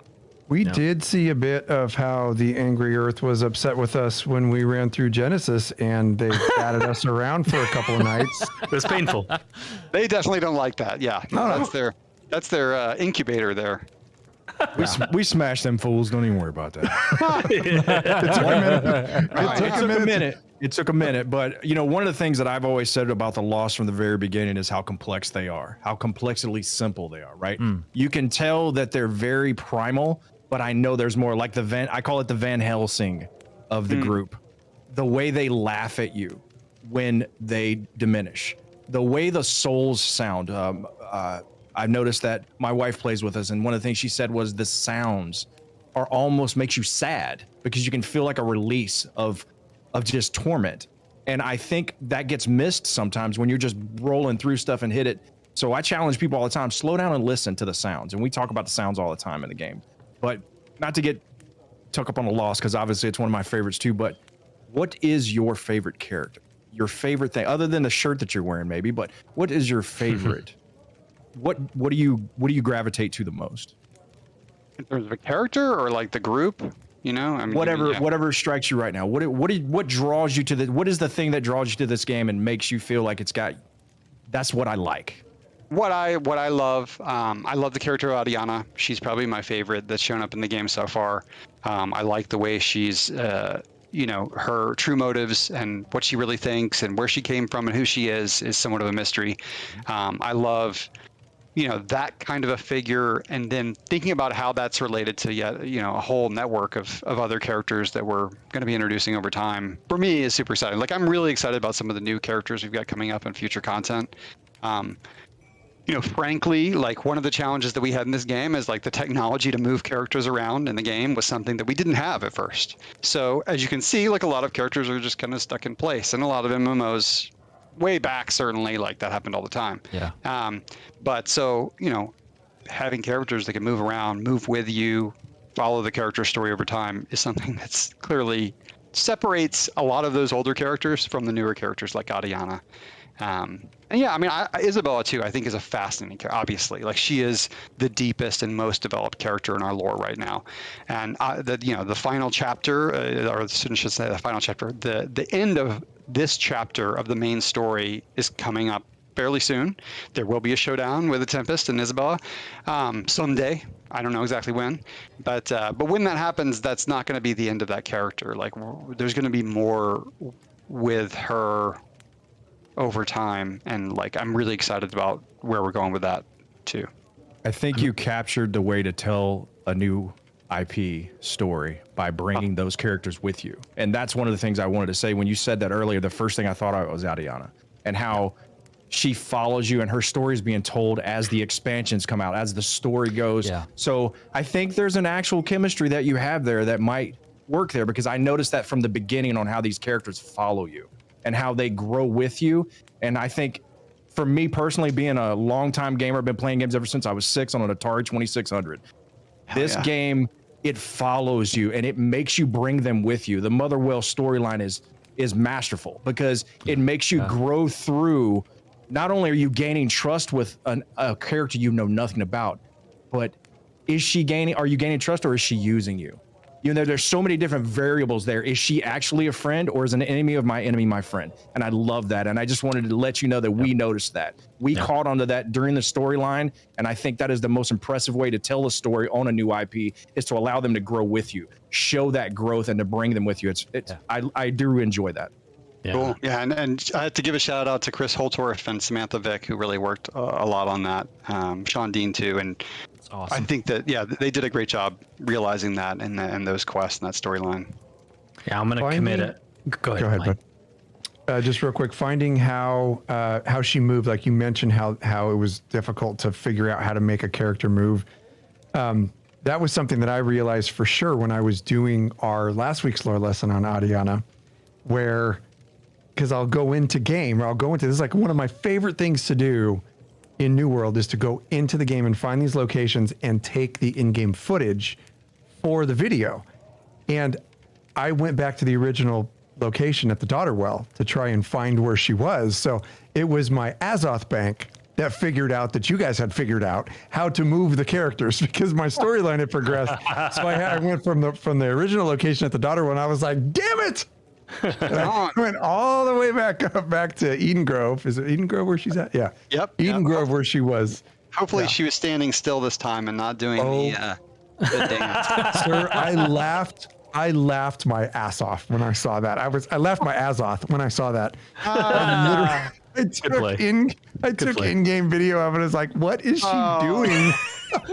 Was she still doing that just a couple weeks ago? Tell me that was fixed. No, it's definitely fixed. And the first time that I found her, I wasn't quite at the point where I was ready to take that in-game footage yet. And I go, they're going to fix this within a couple days. I know they are. And then a patch came out and I was able to record her correctly with. Okay. But I loved her character though. There was so much mystery to her, and you have to literally earn her trust before she will let you in. Yeah. And how long has she been on? That's one of my biggest questions. How long has she been on the island? And because it seems like she's been on the island longer than her body should have allowed her to be on that island. Yeah. And it blows my mind. So I can't wait to uncover. Well, yeah. And we talk a lot about like, well, how, clearly some people age on Aeternum. I mean, we could just say, okay, well, some people show up, they're old, they stay old. Some people are young, but I'm sure maybe you've seen even some lore notes where we refer to some people age normally when they show up on Aeternum, much to their disappointment. Right. And then, some people don't, and then some, but almost everybody, I think, if you were to see anybody over a period of thousands of years, they're going to age. There's going to be something that you're going to see there. They're not, unless there's something obviously very exceptional and magical about them, which there are definitely characters like that on Aeternum. But yeah, it's something we talk a lot about. Like what, and I love the whole notion of, when you live even just centuries, like the human brain is not designed to accommodate that. Like our memories are not designed to remember 300 years worth of material. And so what happens? Like, what do what happens to your memory? What happens to your personality? And then mix in these traumatic moments where you get mauled and ripped apart by a bear only to rematerialize a few minutes later, or your friends, all too often. Your friends get the sense that you're losing hope, and so they bury you underground because they think you might become lost. And then what happens to these people over this time? They're not going to look like younglings. How do you know that's exactly how I die all the time? How did you know? Bears, crocodiles. Damn it. I actually love the fact that you brought up that Isabella, is going to be like a continuous character, not to commit the sin of bringing up like Arthas, Wrath of the Lich King, World of Warcraft, but that enables. You don't know Arthas from. He's kind of a big deal, but no, it allows us to look at Isabella with that reverence. It allows us to think like this has the potential of being New World's Arthas, right? It has the ability to like care for the enemy. And honestly, like, I'm not going to lie, like I feel connected to her, not because of my joke earlier, but because like there's something more to her, and y'all have been able to masterfully narrate that into the story. Like I care when I fought her. Hopefully not a spoiler for anybody. When I fought her, at the shipyards, it was. I almost didn't want to. I didn't want to kill her. Wait, let's give it a couple more expansions. Let's go. Yeah, right. So like what you're doing, and you don't need my affirmation here, but what y'all are doing is it's incredible that we see the potential of where this is going. Oh yeah. Yeah. And the story. We love getting feedback from you guys, from the fans and the forums, from everybody, like to hear what people are interested in. Like even on past projects, like. We've taken that and redirected characters and been like, yeah, people are really, fans of this character. I mean, in fact, you may have heard the story when Knights of the Old Republic was first written. Like Dave Gator wasn't a huge fan of HK-47. HK-47 ended up becoming, the most popular character in the Old Republic IP, essentially. So cool. So you never can tell what characters are going to resonate. It happened to us on ESO too. Like some characters that we weren't expecting became really popular. Some that we did expect became popular too, but. Yeah, definitely. So cool. Yeah. That's awesome. So as we get on the backside of the interview, Robert, you're clearly you've been involved, and you and the rest of the team has been involved with a lot of intense writing and just various stories that take place throughout Aeternum. All that we've been able to enjoy and we love. So when you're not doing these things, how do you decompress? What's Robert doing when he's not writing? When he's not at AGS? What's Robert doing? I play a lot of video games on console, on Switch, on PC. Yeah, I mean, definitely my favorite way to decompress, play video games, period. I love reading books. Sometimes I go through periods where I read a lot of books. Other times I watch a lot of Netflix. It kind of goes back and forth. Yeah. Definitely a fan of, over time, as I think most of us are these days, of TV shows over movies. Which is funny, I get into, debates with my son over that. He's like, no, films are the purest form of storytelling. I'm like, no, I love a good TV show that can go on and on and on and take these characters for years. Yeah. So yeah, I do all that. I mean, I also, I run, I meditate. I have a personal life. I'm married. I have kids. What do you have time for one of those? What? Yeah. I'm sure. I think you guys know as well. It's you have to make time for that. And ultimately, like you fantasize about when you're a kid about the legacy you're going to leave on the planet. I'm going to write the great American novel or whatever. But when you have kids, you realize, no, man, that's it. Like that's the whole thing. Like contributing to the continuation of the human race. These little beings that are going to go forth and multiply further, like that's the whole thing. Yeah. Like I don't care even if you're Shakespeare, his descendants, like the blood, that whole thing. That's what matters. Yeah. So absolutely. What are you playing right now? Actually, I've been playing Fire Emblem on the Switch for a while now. Nice. I love that game. I love the characters. I love the little stories between the characters, and I love also tactics games. Turn-based side. Probably one of my favorite games of all time is Gladius. Any of you guys play that for LucasArts? Okay. Yeah. Yeah. I loved that game. I'm such a nerd for That's those been games. a while. But yeah, Wow. let's see though. I was also playing Metro Exodus recently. Ooh. Okay. I've kind of been dabbling with that. For some reason, I haven't gotten pulled in all the way. Yeah, and then I spin up Civilization when I just need to tune out completely. Guilty pleasure. Is there? Yes. So when you're playing other, games from other companies, is there a certain, like, from a story standpoint, is there a certain piece of narrative that stands out to you, like whether it's a circumstance or just like a type of character? Is there something that just, whenever you're going through these games, that's just like, that was good? I think, as a writer, and every writer I've ever spoken with, whether it's a book, a TV show, or a game or whatever, the only thing I'm thinking about the whole time is the story mechanics going on in the background and looking at them, thinking about them, the character, twists and turns. I mean, everybody's engaged with that at some level, but, certainly I'm always obsessed with the craft of it. And like, what am I learning from this? Like, oh, this is so interesting. Like, I remember this guy stuck with me for a long time. In in Dragon Age Inquisition, there's the character who at the very beginning, he's like, he's part of the Chantry, and when you come back and you've been marked with a green thing, and he's like, who is this guy? Like, get the hell out of here! Like, he's such a stuck-up, zealous asshole. Right. And then, like, 4 chapters later, when your city's destroyed and you're marching through the snow and you're a bunch of refugees and like everybody's dying, like, he has this moment where you see him and he has just a few lines of dialogue, but you're reminded, like, wow, despite our differences, we were on the same side the whole time. And this guy, everything that he did, and even though he was an asshole to me, it was only because he was passionate about the cause. And then he dies, of course. And then it really, like, I remember that moment stands out. I mean, there are many others who just story like. I was like, man, I want to create characters like that. I love that kind of a character arc. Oh yeah. So I'm always looking for ways to play with those things again. I mean, certainly every TV show. Huge fan. Did you guys see The Leftovers on HBO? No. Oh, no. I love The Leftovers. My daughter's watching it now, which I don't know if I should be letting her watch it because it's so racy, but it's it's fantastic. I mean, the premise is that 3 years prior, I think a third to a half of the world's population just vanished in an instant. And the question is, many people believe it was the rapture, but it's like 3 years later, and it's like, what happened to society? Ooh, okay, cool. And it's a Damon Lindelof. If you're familiar with him, he was one of the writers on Lost. And he worked on that. And then he did the HBO Watchmen series, which I also think is a masterpiece. That was so good. Wasn't it? So yeah, if you like that, you'll like The Leftovers. It's somewhere between Lost. You can see his evolution between Lost, The Leftovers, and Watchmen. Wow, that's awesome. Robert, have you been watching The Wheel of Time?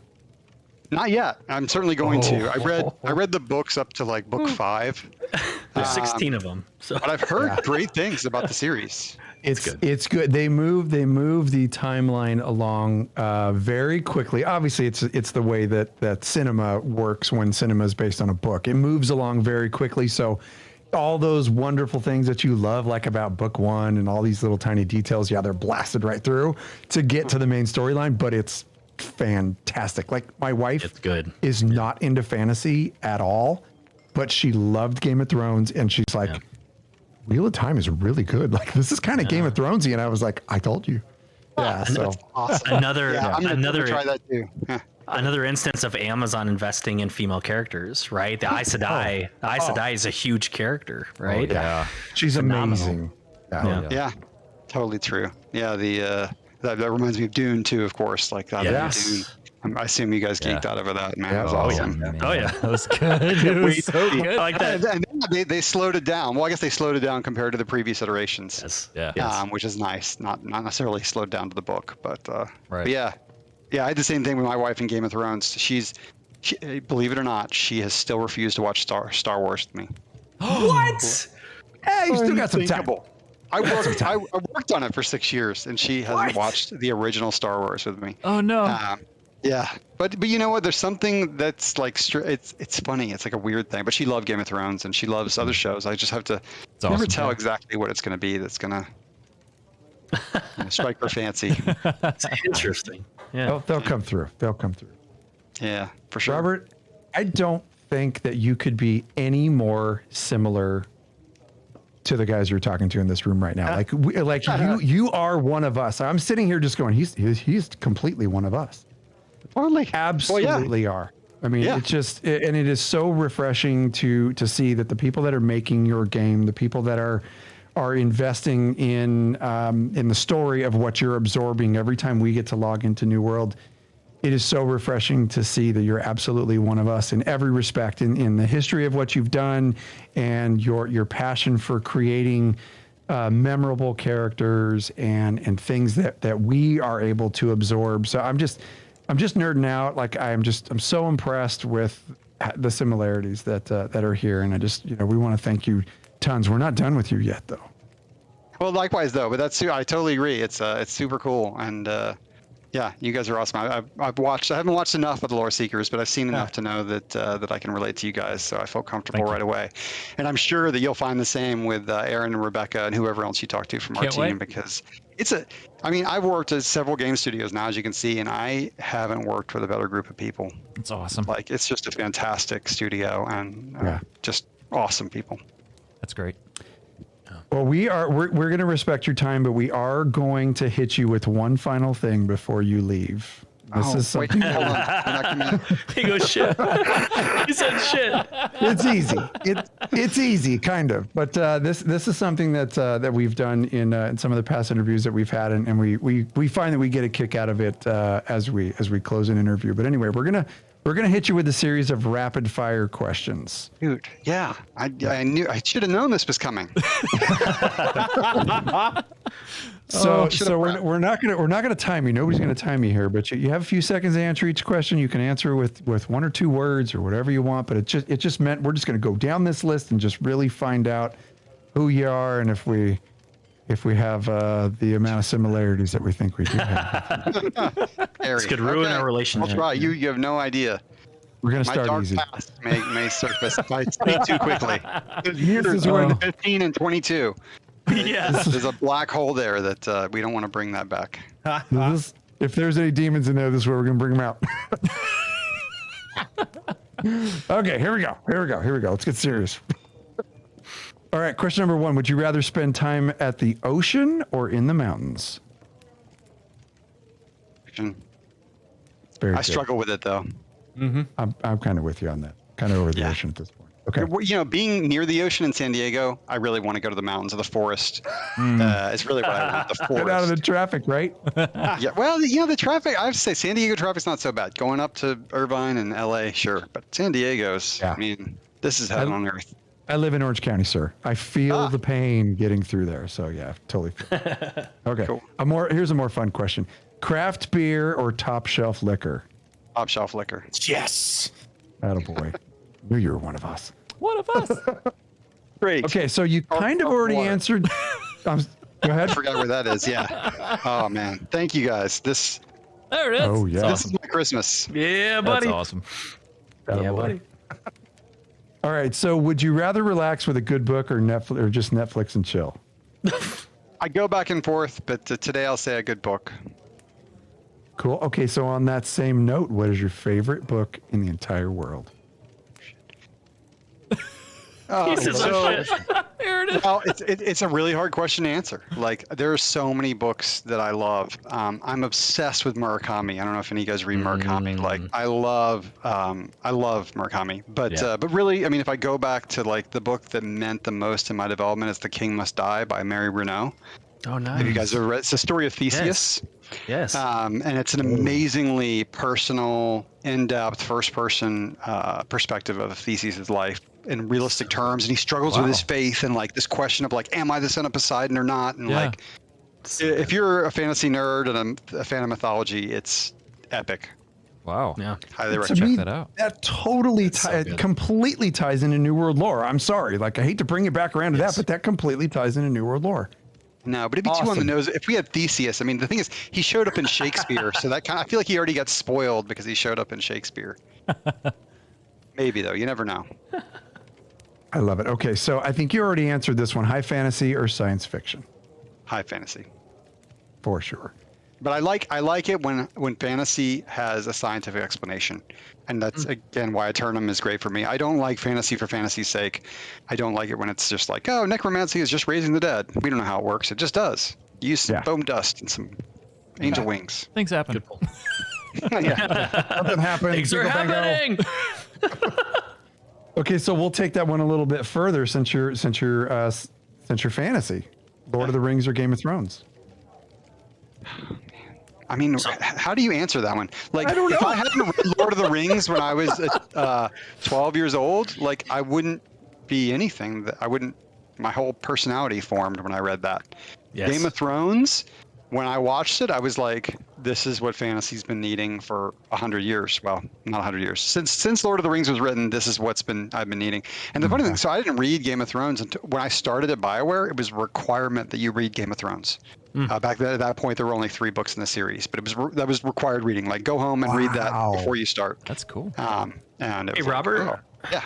Hey, can you go in and finish that book series for us? That'd be Somebody needs phenomenal. Thank you. Yeah, No, you can see though. That's how I get. There's after you see your story realized on the screen, how hard. I can't imagine trying to write it after that. Yeah. I got a good idea. Let's collectively ask Mr. Martin when that book's going to be done. Yeah. Open up the question mark. Yeah, he would. Come he on, would buddy. murder us all. I know. Yeah. Okay, this one might be kind of hard. Favorite character from any game, book, or movie? Favorite character from any game, book, or movie.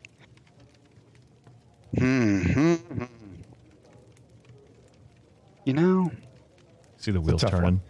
Besides Yeah, Isabella. I mean that is a obviously. tough one. Yeah. Game, book, or movie. It's totally life or death. Take your time.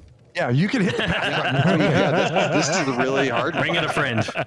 Bring in a friend. No, I got to think about this. It's going to come to me. I mean, gosh, I feel like it's a. Jar Jar Binks, Star Wars. Oh, God. Get him I'll out of the take show. care of him when you Solus, thank you leave. for your I got time. him.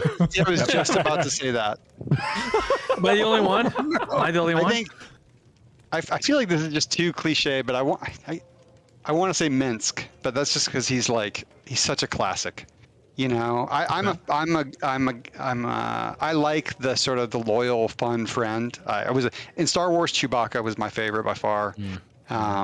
Minsk is just such an awesome character, and he made Baldur's Gate. Like, he's the most memorable character from Baldur's Gate. Yeah. Oh yeah. So from a game, I'm going there. I think I could think about it for a long time and come up with a different answer. I'm sure. No, a good pull. that's okay. Like we're totally okay with that one, and I promise you, this next one is much easier. It'd have to be Boo too, though. Minsk can't come without Boo. We'll allow Space it. We'll answer. allow it. Okay. The next Awesome. question: Okay. Does pineapple belong on pizza? Yes. Yes! I don't eat it though. To be sure, I would never eat it. That's gross. But it belongs there. Yes. It definitely belongs. I don't even know what to It think. belongs on pizza. It belongs. Wait, he said conflicted. both sides of that. What's that? He said both sides of that. How do I? Yeah, he's I don't know. very smart. Well played. Well played. Very well played, sir. Cut the feed. Cut the feed. I do like pineapple, but just not on pizza. Okay.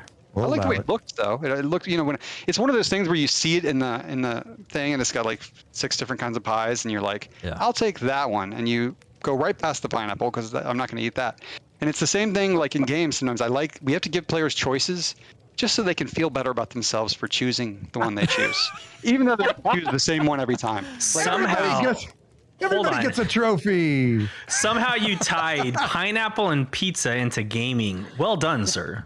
Well done. Thank you. I didn't see Well, see, I always go the paladin path, or like, in Mass Effect, I always go Paragon. I'm tempted. I'm like, I'm going to play Renegade this time, and then I don't.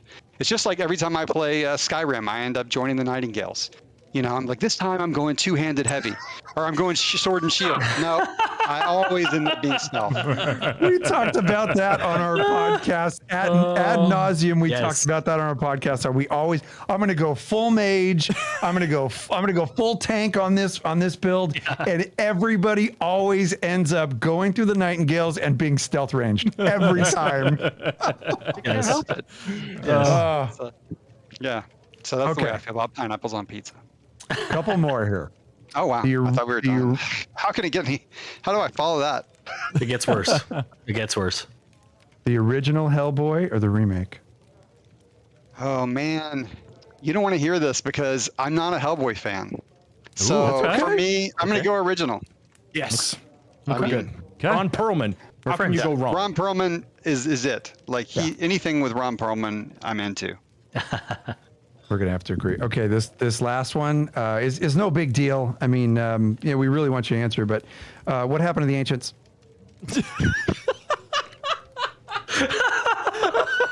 Don't think about it. Just answer. They're invisible. They're invisible. The clock's ticking. They never left. They're right there. They're just invisible. They moved into a different, visual, wavelength. Wearing ghillie suits. Yeah, Yeah. exactly. Done. Perfect. There you go, everybody. Stealth confirmed in New World. Stealth confirmed. Got him. I find that if you do crouch down, it's almost like stealth. It's true. That is You know? true. It's close. Yep. Especially when you're prone in the bushes with a musket. That's all I'm saying. You have to imagine a little bit, but that's part of the deal. Right? So good. Oh, Yeah. well, Robert, thank you so much for taking the time to hang out with us. I know you're super, super busy and all kinds of things going on and things that you're working hard on over at AGS. And quite frankly, it was an honor for us to have you here with us. And we really look forward to seeing what New World produces over the course of, not just next year, but the years to come. We're avid fans. We love this game. We see where you're going with it, and we're so, so excited. So thank you so much for being here with us. Really appreciate it. Thanks for having me, and thanks for showing up and being fans and talking about the game. Like, there's nothing more fun than that for me, and for hopefully for everybody who plays the game. So it's an honor for me to be here. You And don't I have would bigger love to come fans. back. You don't have bigger fans. Ooh. And one of the things too, our actual community that we have in the game wanted us to also thank you for you. They're typing it in our chat, so I want to thank you for them. Yeah. There is a group of us that do appreciate what you guys are doing, and we can see what you guys are doing, the hard work you put into it, and we talk about it daily. So just know there are those of us who do thoroughly enjoy the work that's been put in this game. Oh yeah. Awesome. I know my team will be thrilled to hear that, because it's a, we're hiking up a tall mountain here. Yeah. From where we are, but like I said, we can see where we're going, and it's beautiful. Absolutely. Yeah. Absolutely. Well, friends, thank you so much, everyone who is here on the stream, for hanging out. We certainly do appreciate it. And if you enjoyed this episode of Lore Seekers, let us know how we're doing. Leave us your reviews. We want to hear from you. Just like the devs like feedback, we like to hear it as well. Champ, where can they get a hold of us? Well, you can call us at 765-382-6961. Please keep your message to 1 minute or less. You can email us at loreseekerscast@gmail.com. You can find our podcast, our written lore list, and our articles at loreseekerscast.com. Friends, don't forget to follow us on social media. You can follow the show on Twitter at Loreseekerscast and Instagram at Loreseekerscast. And if you're looking for the show or any of our video content, including lore lessons in video, nice and colorful, pretty format, you can catch us on YouTube. And there is also our role-playing endeavor called To Aeternum, where yours truly hosts our role-playing story when it comes to our community and how we get involved into Aeternum. So please join us there. Our season finale just dropped. Cannot wait to hear what you think of it. Love you all. Thank you so much. Friends, thank you so much. And have a great week in gaming. Great time in Aeternum. And we'll see you all next week right here on the show. Take care, everybody.